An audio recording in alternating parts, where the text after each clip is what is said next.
We're here today at Blossom Leilani Crawford's studio, Bridge Pilates in Dumbo, Brooklyn. Yes, there's a little bit of Hawaii in here, even when it gets cold. And Blossom is one of my favorite Pilates teachers ever. Really, Pilatesology is just a compilation of my favorite teachers ever, selfishly.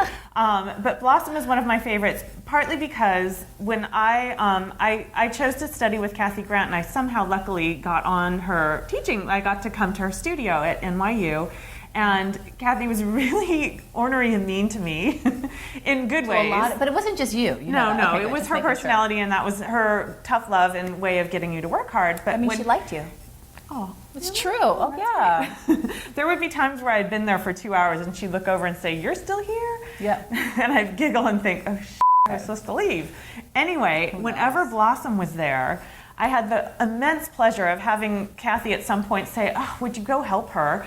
And Blossom would, and I would really, really understand what Kathy was trying to get me to do. Kathy would come over and poke me in some way, and I would understand it was like electricity, but Blossom had a way of putting it into words where I was either skipping it or just not fully absorbing what it was. It was a little good cop, bad cop. It really was. Yeah. So that was my first experience with Blossom, and then I really just kept coming to her because she translates something that I think is just immensely powerful. So I hope you're enjoying her teaching, and we have some real treats for you here in her studio. If you come to her in Brooklyn, Blossom, let's tell us what this is. So the story is that Kathy got her equipment. She was working, so Romana helped Kathy get the job at the Henry Bendel's department store. The woman who owned Henry Bendel's was named Geraldine Stutz, and Geraldine loved Pilates and had Mr. Pilates put a Pilates studio on the highest floor of the building. So I think the way it worked was you came out of the elevator and there was a hairdressing salon, and you had to walk through that and then get to the Pilates room, which had like a black and white checkerboard floor, and it had all this equipment. So it had 2 reformers, 2 spine correctors, a pedipole, 2 Wunda chairs, 1 barrel, and 1 Cadillac. And when Bendel's was sold, basically Kathy had a week to get out. She, I think, then got the job at NYU, and then they were just going to throw the equipment out. And so she said, "Well, can I have it?" So half of it went down to NYU, and this half was put in storage. And so when I went to open my studio, she very generously said, "You should maybe take a look at the stuff that's in storage." And it had been in storage for 17 years. Wow. I know, it's kind of cool. So I had no idea what it was going to look like. But Kathy being Kathy, she had everything kind of set up in a way that was just in case. So the reformer, instead of being down on the ground like it is here, it was leaned up against the wall. Everything was labeled like back of the reformer, front of the reformer. So that you would know. Yes. Wow. And she piled the reformer up on a bunch of boxes so that if water damage came in. Brilliant. I know, but also she did weird things, like she saved like 300 hangers. Another story. So this is it, and I brought it to Gratz at the time, and Basel was there helping me, and he helped me sort of refurbish it a little bit. These handlebars are a copy of the handlebars that Kathy had.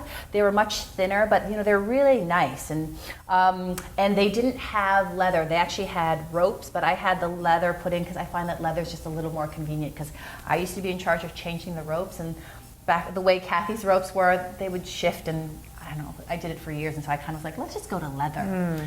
There's a couple of other interesting things about it. If you can tell, it's not really padded. It's this really high density foam.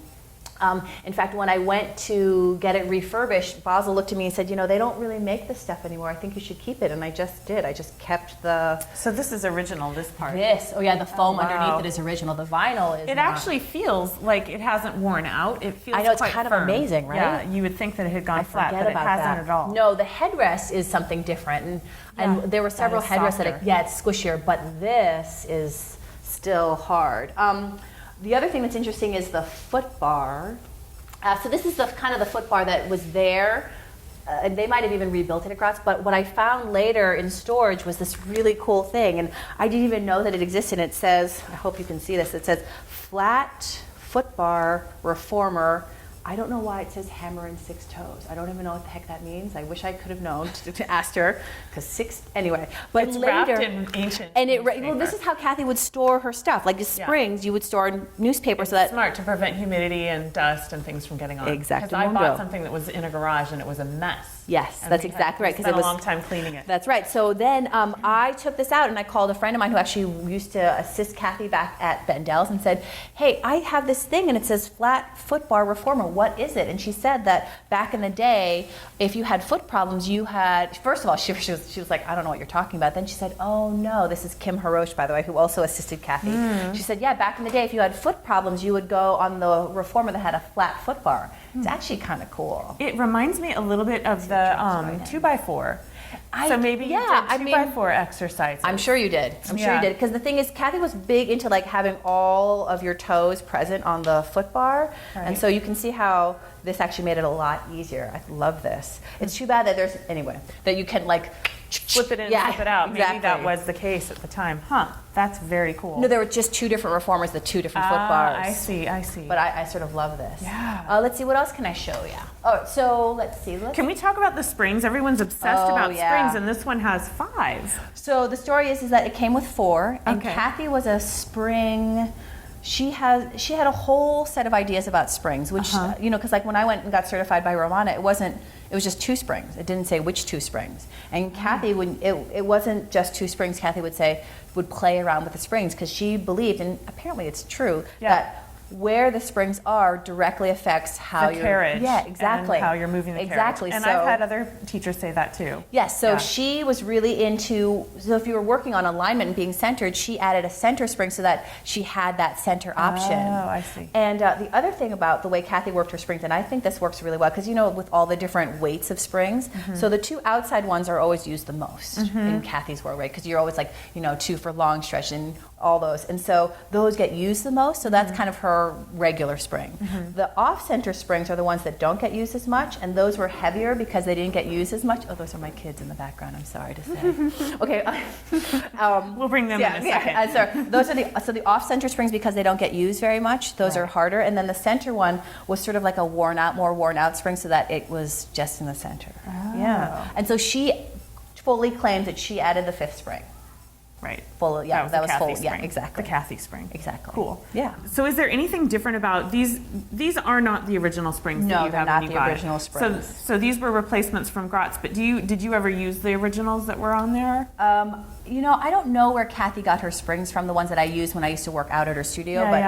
These because I had Grotz refurbish it, I think they actually moved it so that it would fit Grotz springs. That makes sense? Oh, yeah. Yeah, because if you flip it over, you'll see that they've actually moved the plate. The plate, yeah. Oldie. Nice. I like to say that this has no power steering. Like my Grotz reformer has power steering. It's very manual. Yes, that's exactly what it's like. What's that thing how called? it feels. When you get on it, it just feels like you are the power. That's you right. are the electricity here. You have to be. Or the gasoline. Right. All right, so let's talk about the rest of these goodies that we have. Okay, so this is the pedal pull, and actually I have to say I didn't get to work on the pedal pull a lot in Kathy's studio because she brought it, I guess after Bendel, she brought it home, and she said she used it to hang her clothes. And so when I opened my studio, she said, you should come and take that because all I do is hang my clothes on it. So I did, and one of my favorite things, there's 2 things that I want to sort of show. Take a look at this. It's adjustable. That's genius. Yeah, I know, so that you could bring it up. So if you wanted more tension, you could go up, and if you wanted less tension, you could go low. Then take a peek here. This little lip, Kathy said that there used to be a bicycle seat that would hook onto that. And I guess, can you imagine it's almost like a low chair? And you'd sit on the seat? Yeah. With the straps, if maybe that was Yeah, if this going down, I don't know. I never saw it, and then the last thing, Jack, I hope you can see this. So can you see that it's a little tilted? So if the front lip closest to you, Lisa, see how there's a little piece of wood? Yeah, this little piece of wood. Right, so that when you stand on it, actually pushes you back against the pole as opposed to you having to, you know what I'm saying? So it's not flat, it actually sent you back. Right. I know, I love that part. Which would also do good things when you're doing chest expansion because it's helping you to feel that lift forward. Exactly. I know. So it's a little bit of a rake stage. Yeah. Kind of makes up for it. And then these suckers, these were just little boxes that came with Kathy's Wonder Chair. And these you would, Kathy just used them as stools sometimes, or when you did mermaid, like on the chair, and you didn't want to have you know how in theory you can go here. Yes. But Kathy would let you do it because they Your feet on there. here, and you could just go over and do side stuff. Oh, a little But bit then like a Cadillac. they really ended up being used as storage boxes in the reformer. So like you would do like, you know, your little props and balls, or like I have my carriage blocker. I kind of just store it in that. It gets used more often for that. New York City, baby. We have to, Maximize. multi-purpose. All right, and then the last thing I have is this spine corrector. And actually, this is not the one that I got in storage. This is the one that Kathy had. And so when I got the one that was in storage, it was looking pretty great. I said, well, Kathy, why don't you give me the more worn out one? Right. And so as you can see, this edge is not it's just supposed from to be being dragged It's just around. from being thrown around. And it's a really shallow, it's not a very big lip. Yeah. But yeah, I love this thing. Yeah. Yeah, But the shape looks very much the same as the Grotz. Yeah, Is it the but same? it's not. But it's definitely not like the Clara barrel at all. Right, And different. yeah, the other thing is this stuff used to be painted white. This whole reformer was painted white, like these boxes. But when we went to go and sort of take a look and see if this reformer looked okay, a little bit of paint had sort of chipped off, and we saw this gorgeous wood. Yeah, And it's even done in great. two-tone. Wow. Yeah. And that was the color on top of it. This is all original. The brown, it was sort of I kind of picked brown as one of the colors here in the studio, but Kathy had sort of like, she liked like kind of rusty brown colors. Yeah. I mean, before that, I think the colors at the studio were that, which went with the checkerboard floor, That's I think, right. at Bendel's, and then she Right. went to more like a russet color when she moved to NYU. So I kind of kept it, and because it looks vintagey. Yeah, and it's her color. Thanks, Jay. Right. Yeah. But yeah, there, like that color. Right. Yeah. Thank you so much, Blossom, for having us here today. I hope you enjoyed getting to see this original apparatus made by Joe. And please come and visit Blossom here at Bridge Pilates Brooklyn. in Brooklyn. I want to say thank you for being so patient and waiting for me to be ready to do this. She's wonderful, and it was Thank you. well worth the wait, as you're going to find out when we put up her classes. Thank you.